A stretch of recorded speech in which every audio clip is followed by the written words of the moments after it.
Hello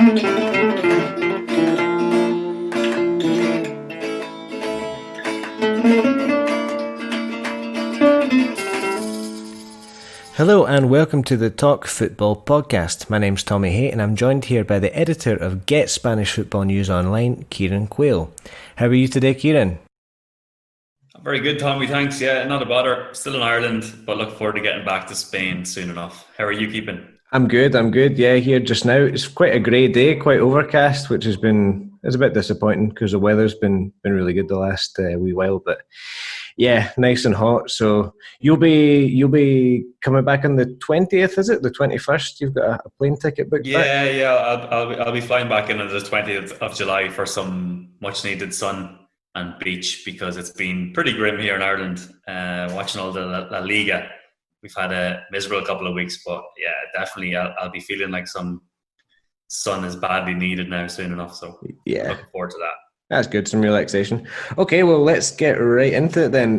Real Madrid continuing to grind out results. Now, on Saturday, we were talking about the league and whether or not it was more or less finished by now. Do you get this feeling that Real Madrid are just not going to lose for the rest of the season, that they're really just going to grind out results based on what you've seen since the restart? Yeah, they have the momentum now, I think, and they're winning every week, 1-0, 2-0. It's really well thought out performances. They're solid at the back. There's a lot being made about VAR and other issues, but you can't take it away from them that they've been really organised. They've only conceded 21 goals in 34 games, and they've been very, very strong as a unit. And saying that, Zidane does have a good squad to choose from. He's rotated really well, but obviously he's kept his main kind of structure and main boys in every week. The likes of Courtois, Ramos and Casemiro have been that spine that he's based the whole season around. And from that, they've gotten results and they've got goals up top then with Benzema as well. But yeah, another win at the weekend and they're still 4 points ahead of Barça. They're looking strong. I think if they did lose, they might wobble a little bit, but it's hard to see them losing. They've quite an easy run in. Yeah. They do have quite an easy run in, and the thought that they would need to make a mess of it twice, which is of course possible in football, but just the way they're playing now, it reminds me of how they were doing earlier on in the season. They had a similar run where they just didn't look really threatened at all by the teams. They had a little bit of a wobble just before the break, losing to Levante and to Betis, but by and large, since the turn of the year, they've looked solid, and I suppose that comes down to Zidane. Yeah, like he's been great, and he's been looking for this La Liga title, their first one in a few years. I mean, it's not there yet, but he's won his Champions Leagues, and I know that behind it all, this is really what he wanted. And he's gone and he's built the team around the defence. He said there, maybe in January or February, he said that I'm really pleased with how we're going, and defensively we're doing really, really well, and that's our strength. So it's strange to hear a Real Madrid coach saying defence is our strength, but that's really what it is. And a lot of that has come from him playing in Serie A and learning under the likes of Lippi there at Juventus. He's learned a lot from him, and he's really based a lot of principles on that going forward. And they just have a structure to them. They're very, very solid, and they're able to call in on the likes of Marcelo coming in for Mendy at left back, and then they've got strength and depth. Then Militao came in over the weekend in place of the injured Varane. You've got Modric coming back in. He's 34, 35 now, and he was really good at the weekend as well. So lots of strength in the squad, big numbers to choose from, but he's built it all on the defence, and I think he'll be just mad to get over the line now and get that first title for the first time in 3 years. So yeah, Casemiro, obviously he's been one of the players of the season as well. Max Allegri had an interview with Marca there the other day, and he was saying that the position of Casemiro has been a tactical masterclass from Zidane. So Zidane's getting praise. He always got praise from his Champions League exploits, but he's getting praise now for how he's building his team. And a lot of people say that, yeah, he's a man manager, and when he came in with no experience, he used his man management skills to really get the most out of the team, and that's true. But now he's kind of starting to build a bit of a style there as well. And Ramos is having one of the best seasons of his career, and we know how good he's been for years consistently, but he did it again the weekend, scoring a penalty. That was his 22nd penalty in a row. He's just so cool, and doesn't miss, and just a big player, and they're really, really stepping up when it kind of matters. Mm-hmm. That's it. Interesting point you made as well about this ability to bring guys into the squad. They've got a lot of strength and depth. Now, a lot of great teams have strength and depth, but the ones that win leagues, they tend to really be able to do that without much friction within the squad. They've obviously got a lot of egos there and things like that, but somebody like, for example, if Marcelo is benched for a game and then has to come on and replace somebody, he doesn't seem to be bothered by that. He's just happy to be able to help the team. He's not. There doesn't appear to be any kind of friction in the dressing room or anything. So he's obviously helped create a good atmosphere at the club as well, contrary to what's happening in some other places. So yeah, everything seems to be going right for them throughout the squad. The way they're playing is good. Casemiro, you've also got a number of key players: Casemiro, Ramos, Courtois, goalkeeper. Obviously, they're just having really good seasons, and Benzema is playing as well as I've seen him play in a Madrid shirt this year. He's been phenomenal game by game. Has won it for them on countless occasions. So, just one word on Benzema. How do you rate him since the comeback? I think he's been unbelievable. Yeah, he's the key man. Like, he knows he has to lead the line, and he knows that they rely on him for goals. Ramos is the second top scorer, which says there's not goals coming from too many other players in big numbers. Obviously, Hazard's been out a lot and just didn't have the form early on in the season, so Benzema had to step up, and I think he's been crucial in having that 4-point lead, because he's picked up 3 points for them here and there, be it assists or goals as well. So like he's been very, very important, as well as the other members of that spine, Casemiro, Ramos and Courtois. So to be able to keep them fit all season, Courtois bounced back from some dodgy moments early on in October, and he's really come into his own, and he's going for the best goalkeeper of the league, the Zamora trophy. People say Black's the best in the world, and I'd agree with that, but looking at the numbers, we can't say anything else about it, because Courtois got the best numbers, and he might go on then to keep a couple more clean sheets, which will clinch the title. They're playing at home to Villarreal on the 15th of July, and they can win it then. If everything goes in their favour, they can win on the 15th of July with one game to go. So it's looking really good for Real Madrid. Yeah, it is. Well, let's get right into the slight controversy that we've had again, because it wouldn't be a Real Madrid match without a VAR decision. Again, people on social media, some players, Piqué, for example, and a few others, Bartomeu, the club president of Barcelona, saying that Madrid wouldn't be where they are if it wasn't for the help of the referees. What have you made about... let's just talk about the Bilbao game. What happened in the Bilbao game? What did you make of the VAR decisions? First of all, the penalty that was given. Yeah, I didn't think that was a penalty on Danny. I think it was very harsh on Danny Garcia. The speed Marcelo was coming in at, they were both contesting for the ball. Garcia clearly was going for the ball, and I think Marcelo was looking for that kind of slight touch, and there was very, very little in it, and they got the penalty. And then a couple of minutes later after that, there was an incident then between two of the hardest men in Spanish football, Sergio Ramos and Raul Garcia. Now, if you look at this, I've looked at it back several times. Ramos is standing in front of Garcia, and he slides, his leg slides back, and he catches the ankle of Garcia and stands on Garcia's ankle, and it looks pretty painful. Mm-hmm. And it's one of these things, because Ramos is such a clever player and he's got so much experience. You're thinking, is he trying to stop him there, or has he just slid? So we don't know. So you kind of have to give Ramos the benefit of the doubt, because it's a little bit like last week we were talking about the wing mirrors of Guti and Benzema. Ramos doesn't have the same wing mirror, so maybe he just slid and caught his ankle. But the International Football Association Board basically have a rule regarding these incidents, and they state that fouls should be given regardless of if they're off the ball or not. So in this case, they're off the ball. The ball isn't in the box, the ball isn't near either player.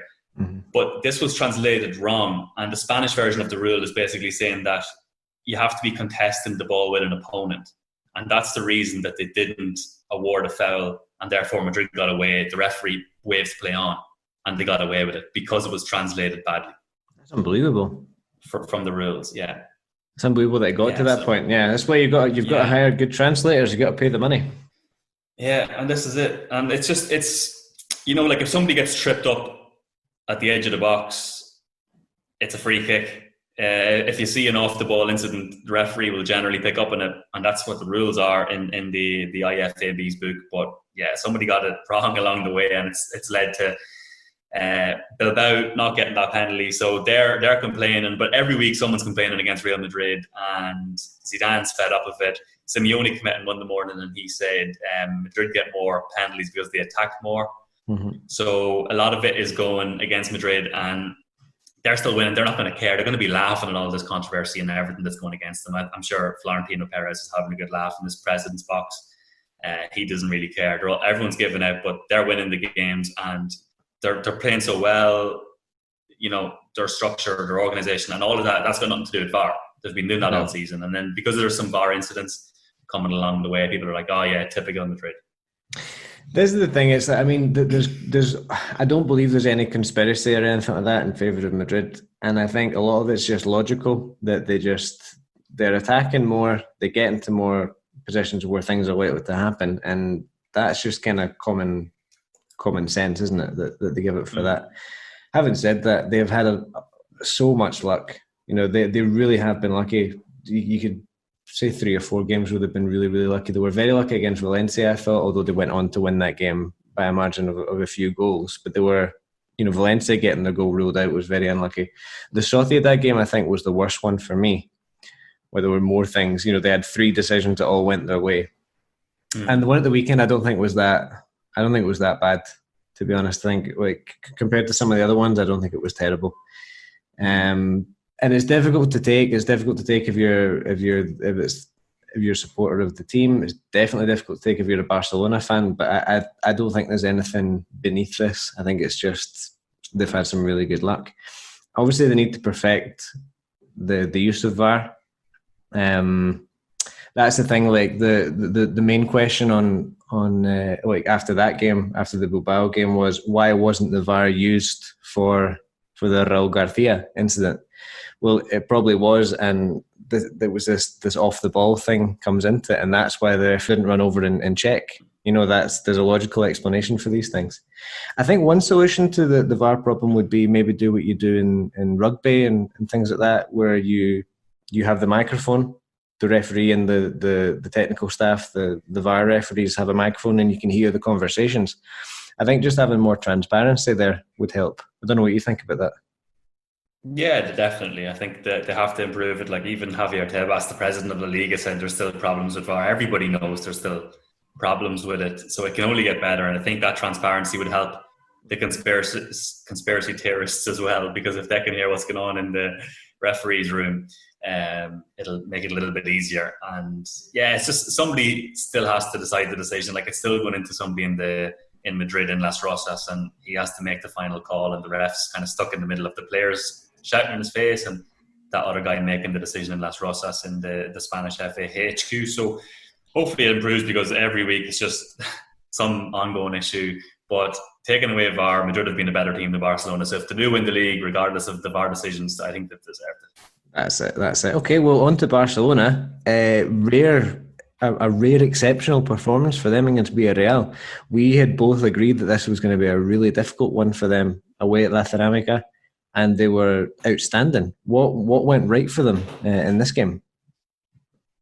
Yeah, I definitely wasn't expecting this result. Like, it was a brilliant game, brilliant first half performance overall. It was 3-1 at half time to Barcelona, and they were just running riot. They changed it up really. Griezmann started, which kind of surprised us all, because there was lots of issues surrounding his position in the team over the last couple of weeks. His father even came out and attacked Quique Setien for his kind of bad management or not using his son correctly. And Griezmann only played 3 minutes against Atletico that week, and then had only started 1 out of the previous 4 games. So to see him in the starting lineup, I was thinking, oof, maybe this will be Villarreal's day, because we've seen Griezmann being out of sorts all season. He's been playing in this wide area, kind of left wing position, isolated, not receiving the ball, not getting involved. And he was just a different player. He was just like the Griezmann of old. He was playing more centrally. He was playing close to Suarez. Messi was in behind, dictating the play, and it was just all going in their favour. And it was strange to watch, because it was a very big game for Barca. If they lost that, it was effectively over as a title run-in. So it was a huge win, but they got it spot on. Villarreal had like a 4-4-2 and Barça had 3 players in that midfield. So they kind of outran Villarreal's 2 in the centre, and they played like a 4-3-1-2. So Messi was in the 1, and he was brilliant as usual. But he didn't score in the night, but he hit a free kick off the crossbar and had a goal disallowed. But he was instrumental in Griezmann's goal. He kind of made this run and flicked it back to Griezmann, who chipped it in off the bar from the edge of the box. It was similar to a Messi goal against Betis. Against Betis, yeah.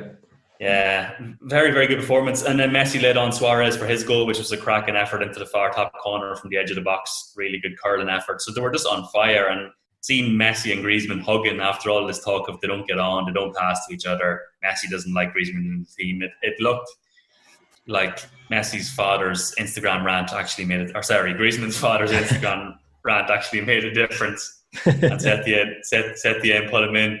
But yeah, like a new team, and Ansu Fati came on, 17 years old, and scored a nice goal.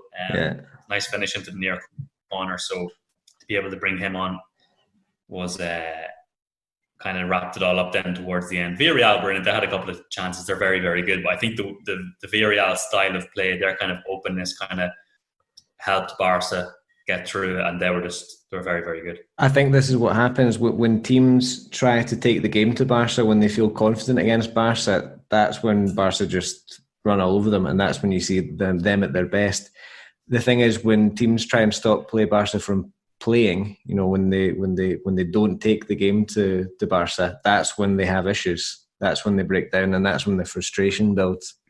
They don't really seem to have to be able to pick the lock sometimes. So, but a game like that, you know, Villarreal will obviously be feeling very confident based on the recent performances, and why not? You know, they've got a great team. I think they're still outsiders for a Champions League spot. I think they could easily get that. Just on how they're going, Cazorla's playing well. They've got everybody doing pretty well. So it'll be an interesting one for the European positions. Atletico and Sevilla are currently occupy them at the moment. Atleti dropped points last night against Celta. What did you make of this game? I thought Morata's earliest goal. Well, what was the stat about Morata? It was Atletico's earliest goal in 2 years, or quickest goal in 2 years. Yeah, I think it was 52 seconds. So they got off to a really good start. Played well in the first half, and then Celta came out and got that kind of fortuitous goal from Fran Beltran. The weird is one of the weirdest goals I've ever seen. Yeah, the cross comes in from the right, and he volleys it with the intention of obviously volleying it towards the goal. It hits his shin and loops into the top corner, way over Oblak's head, who had no chance, and he looked a bit bemused by it all, because he's not normally beaten, and he definitely couldn't get near that one. So good point for Celta. I think they'll be safe now. That puts them 7 points ahead of the drop zone. They've got 3 games to go, so they should have enough in them to pick up a couple of more points that will really ensure that safety. It's not mathematically done yet, but I think they'll get there. Atleti weren't great in the second half, but they're still in pole position for a Champions League spot. They're still sitting in third, and yeah, it wasn't one of their best performances. They've been great recently, and they could have been better last night, but Thomas Lemar showed glimpses. I thought he was going to get his first goal in over a year, but it wasn't to be.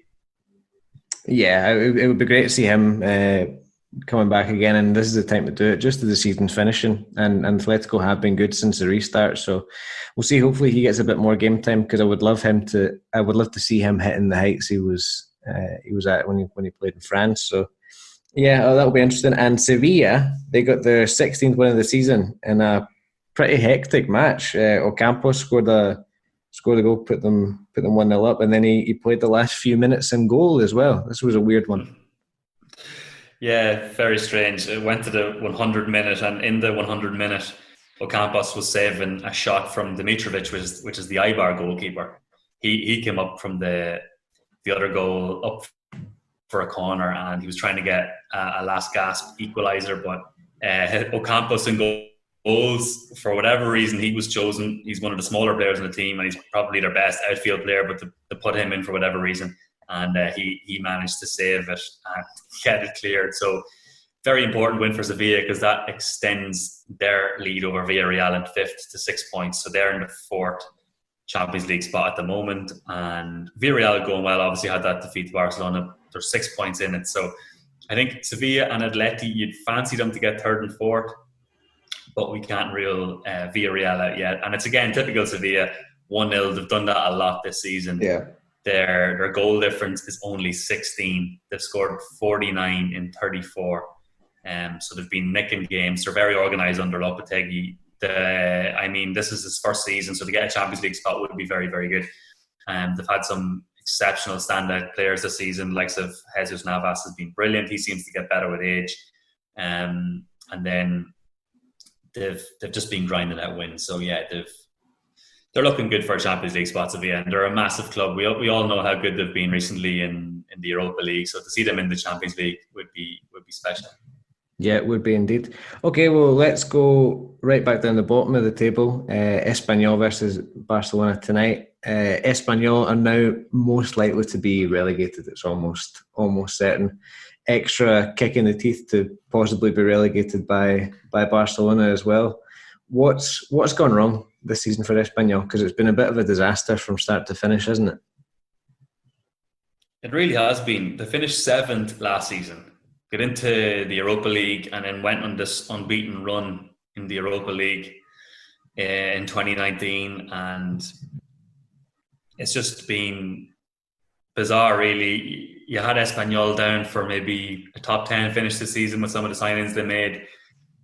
Their European run, the fact that they were looking good in Europe as well, you would have expected them to finish maybe top 10 and mid-table at least, because we can see lots of teams going into Europe. They don't have the squad for it, and just might struggle then with the 3 games a week and all the travelling. But I expected them to be nowhere near the relegation zone. So it's a very, very bizarre one.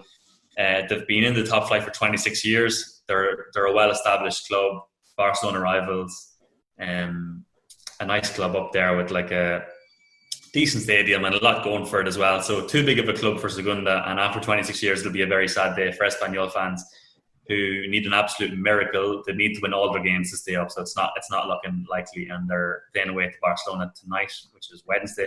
So you'd imagine Barça, after thumping Villarreal, they'll win that one, and it'll be a sad night in Catalonia for those fans. But yeah, 26 years in the top flight, like it's a serious record to have.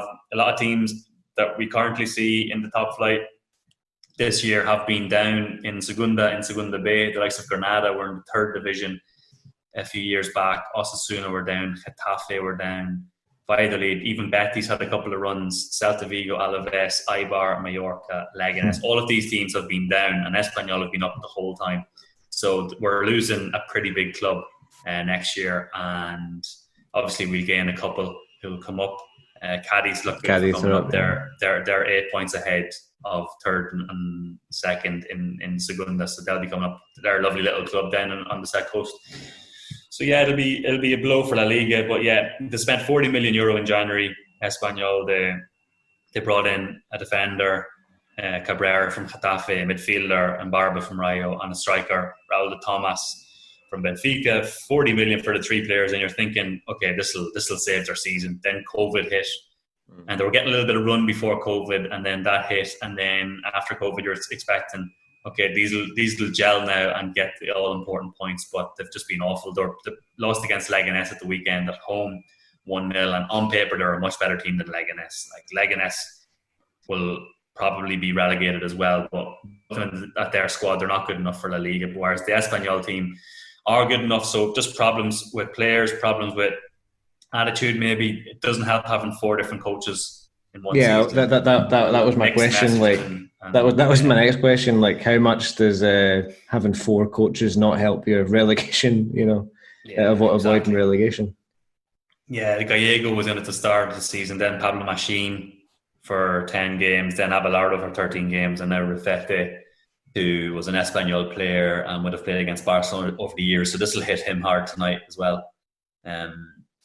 But yeah, I don't know. They've got Chinese owners. There's money there to spend. So if they can hold on to some of the players, maybe with big wage packets in Segunda, they might have a chance of coming back up. You'd like to see them back up as soon as possible. Yeah. Do you think there's been a problem with the attitude of the players? Because it's been called into question by the last 2 managers. Abelardo and Machine both questioned the attitude. Machine had his famous, we're not going to win anything with these sort of children that we're playing with. He called them like kids, novices. And Abelardo made comments about the attitude of the players not being the right one. Do you think that's perhaps an issue? Yeah, definitely an issue. I think when you look at Mallorca, who are 18th, Mallorca are going out and they're trying to beat teams. And they're working at maximum capacity, Mallorca. They have a lot of players from Segunda B and Segunda who've stayed with the club over the last 3 years, and they've got double promotions, and they're working at their limit. You can't get any more out of those Mallorca players. You've got new owners there in Mallorca, Steve Nash, the basketball legend, Graham Lasso, Chelsea player, and Stuart Holden. You split Bolton and played in the World Cup for America, and they're talking about their players working at basically full capacity. Like a lot of them are Segunda level players, so they're coming into Primera, but they're taking on teams, they're going at teams, they're trying to win. Every time you see them, they're trying to do something and get a win. They got a good 5-1 win over Celta Vigo, but they're probably just not ready. It's probably a year or two, just too early for Mallorca. Whereas Espanyol, these players have been around the top flight, the likes of Marc Roca, who's been linked with Arsenal. They've been around, so you got to question the attitude there. Yeah, that's the thing. Like Mallorca haven't really had any. You never come away from a Mallorca game and think, oh, they were terrible, or their attitude, their heart wasn't in it, or anything. They tend to play nice games, but I just don't think they're good enough, really. Whereas Espanyol, they do have all right players. They, as you say, finished 7th last year under Rubi and stuff, and they shouldn't be where they are. They shouldn't have had the season that they had, but yeah, it's happening. It'll be sad to see them go down, but obviously somebody has to. But well, hopefully they'll be back sooner rather than later. Another team that's been really disappointing this year is Betis. Now Betis have just announced that they've reached an agreement with Pellegrini, and he'll be in charge until 2022. They actually tried to. They had negotiations with him last year in 2019, but they broke down. But they've got him now until 2022. I'm going to ask the same question that I asked you about Espanyol. What went wrong at Betis with Rubi this season? Yeah, it's a big question. Espanyol, you look at the players on the team sheet, and you're thinking, okay, we've got so much quality to work with here, but they haven't gelled. And you got Nabil Fekir, World Cup winner with France, shows glimpses every week. He's in there. Borja Iglesias was bought for 28 million, signed from Espanyol. Marc Bartra, ex-Borussia Dortmund and Barcelona. So again, big names, huge club. They've been up and down in Segunda for the last couple of years. Over the last decade, they've had a couple of spells in Segunda. So there's still off-the-field issues ongoing at the club. But on the field, the players just haven't gotten it together. They've had Rubi in for most of the season. It just was very disjointed. They weren't working. They weren't linking. Big loss was Lo Celso going to Tottenham. He kind of held the whole team together in the midfield, and they've found it really hard to replace him. Canales is a good player, but arguably being used in the wrong position. Iglesias has only scored 3 goals on 31 appearances. So you sign a striker for 28 million and he's only giving you 3 goals. A lot of players have let the club down as well. You can blame Rubi. He was sacked recently. You can blame Rubi for just, he obviously stuck to his own philosophy, which is a football-based one, similar to Quique Setién, kind of football-based approach. Yeah, and he would have used that. But even experienced players like Joaquin, again, had a couple of good games here and there. Like, they've got talent all across the field, but it just hasn't worked out. It wasn't cohesive. It wasn't organised. It didn't work for them this season. They're 14th, which is way lower than where they should be. Like, they should be competing for European places with that team. But I think it was just lots of individuals thrown in into a new system, and it just didn't work. Yeah, and I think that's it. Big players in big positions have not been up to this year. The goalkeeper, Robles, has been in for a lot of flack because they've only kept 5 clean sheets in 34 games, which is bad. It's the second worst defensive record in the league.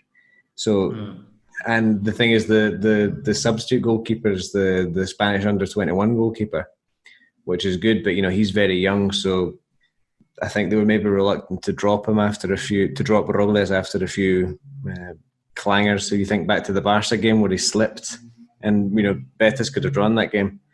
He got a point from that, and he slipped, and Barça scored. So I think under normal circumstances they maybe would have changed the goalkeeper, but he's not been helped by the back line and a few guys. Bartra hasn't really looked comfortable. As comfortable as we thought he was going to be. The big one that you mentioned was Lo Celso going, because he was sort of the glue that held the team together. And it's a bit like that old cliche, isn't it? That he had this ability to grab the game by the scruff of the neck, and they don't really have anybody like that now. You've got personality, like Joaquin has the personality, but he is 38, and although he's still doing well for his age, there are limitations to how much he can play. So you can't be relying on somebody like that. You need somebody like Lo Celso, and he just wasn't replaced. But I think it's been a quite a bitter pill to swallow for the Betis fans, because they have made these big signings like Iglesias, like Fekir, and they probably had really high expectations, but just didn't work out. But it's interesting that it didn't, because, as you mentioned before, Rubi's style is very similar to Setien, and I think it's what the Betis fans want, knowing what they like. They like good football. And it just didn't work out at all. But Pellegrini will be interesting, though. How do you think that'll work out? He's got a great record in Spain with Malaga, Villarreal and Real Madrid. I know West Ham fans mightn't agree that he's a great coach, but it's a different league. He knows La Liga. He's 66. He's shrewd and he's a good operator in Spain. So I think with those players, I'm not sure if he'll have budget to go and buy, because they've spent so much money already, and with the current economic situation with COVID, a lot of clubs just won't have money to spend. So it'll be interesting. I think he's got a lot already to work with there, because you're looking at that team and you're thinking, okay, we can go again with the same team next season and surely change it around and change it up and give the fans something to cheer about. So it'll be interesting to see that, because it's a very good case. Betis, it's a big club with a huge fan base, fourth for the number of season tickets sold every season, with about 54,000. So absolutely massive down there in Seville. And Pellegrini's a big name in Spain, and I think he's probably looking at like, okay, this is a good project. A little bit like Ancelotti going to Everton, big profile, but going to a club that is a big club, and you're getting a project. He's gotten a 2-year deal until 2022 with the option of a 1-year extension into 2023. So that'll be interesting to see how it goes, and it'll be interesting to see if he sells those players, because like clubs would be interested in the likes of Fekir.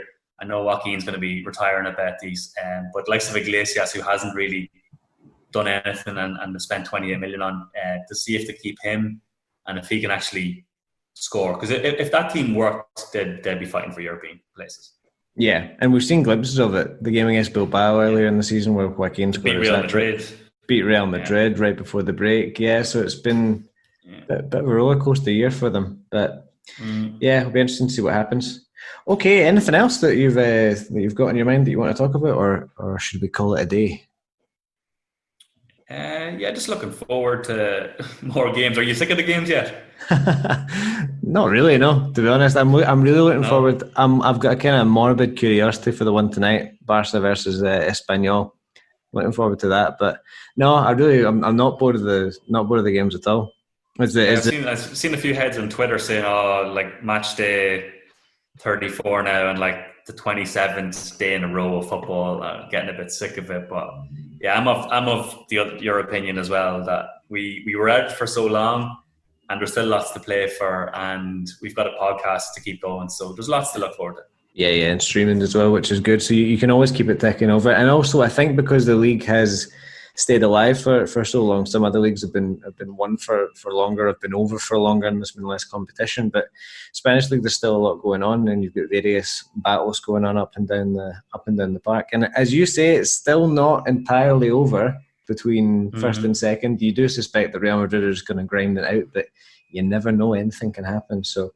But one thing for sure, Barcelona do need to win every single game, and just hope that Madrid slip up twice. So, yeah, it will be interesting to see. Barca have Messi, exactly. So anything can happen. Absolutely anything can happen. Okay, well, we'll be back again on Saturday, I imagine, again to do another stream on our Instagram. Feel free to join us on that, and give us a follow if you enjoy it. We had an extra long one the other week, didn't we? On Saturday. Yeah, we got a couple of questions in from La Liga fans, so I kind of prolonged the show. Normally we try to keep it to 15 or 20 minutes, but we had some good questions in on Xavi and Zidane, so that was interesting. Always love the questions. That's it, and it's a real talent to be able to talk shite for an extra amount of time. Okay, well, thank you for joining us here, and we will see you again on Saturday. Adios. Hasta luego.